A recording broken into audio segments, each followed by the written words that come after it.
নমস্কার সমস্ত দর্শক মণ্ডলী, সমস্ত প্রাথমিক শিক্ষক শিক্ষিকাগণ। আজকে সবথেকে গুরুত্বপূর্ণ মামলা, প্রাথমিক শিক্ষকদের সবথেকে গুরুত্বপূর্ণ মামলার আপডেট আপনাদেরকে জানাবো। আপনারা জানেন যে নোশনাল ইফেক্ট মামলা অত্যন্ত গুরুত্বপূর্ণ প্রাথমিক শিক্ষকদের। সিনিয়র জুনিয়র বৈষম্য কাটবে। সিনিয়ররা যেভাবে বঞ্চিত হচ্ছে, একমাত্র নোশনাল ইফেক্ট মামলায় তার সুরাহা করতে পারে। আর সেই মামলার শুনানি রয়েছে আগামী 19শে আগস্ট। একেবারে স্পেশালি ফিক্সড ম্যাটার হিসাবে এই মামলাটা লিস্টেড আছে মহামান্য কলকাতা হাইকোর্টে। কিন্তু রাজ্য সরকারের সেই চিরচরিত ট্যাকটিস, ডিলেটরি ট্যাকটিস, বিভিন্ন কারণে বিভিন্ন ছুতোই মামলাকে পিছিয়ে দাও।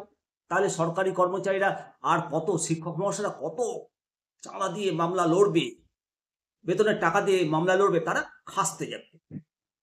মহামান্য কলকাতা হাইকোর্ট মাননীয় বিচারপতিগণ আগামী 29শে জুলাই মামলার শুনানি চলাকালীন রাজ্যের আইনজীবী অসুস্থতার কারণ দেখিয়ে মামলাটাকে পিছিয়ে দেয়।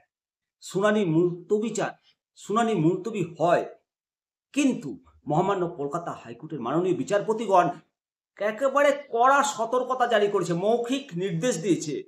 মৌখিক নির্দেশ হলেও সেটা নির্দেশ, আর পরিষ্কার জানিয়ে দিয়েছে যে আগামী 19শে আগস্টের নির্ধারিত শুনানিতে যদি রাজ্যের পক্ষের আইনজীবী উপস্থিত না থাকেন বা অনুপস্থিত থাকেন, তাহলে শুনানি হবে এবং একতরফা শুনানি করে রায় ঘোষণা করা হবে। মামলাটি সেদিন স্পেশালি ফিক্সড ম্যাটার হিসাবে তালিকাভুক্ত থাকবে। অবশ্যই 19শে আগস্ট মামলার দিকে নজর থাকবে, আপডেট জানাবো আপনাদেরকে। সেই জন্য নিমতিতা দর্শন চ্যানেলটিকে আপনারা সাবস্ক্রাইব করে রাখবেন আর শেয়ার করবেন। মনে আশা রাখুন, হবে হবে জয়, বুকে প্রত্যয়।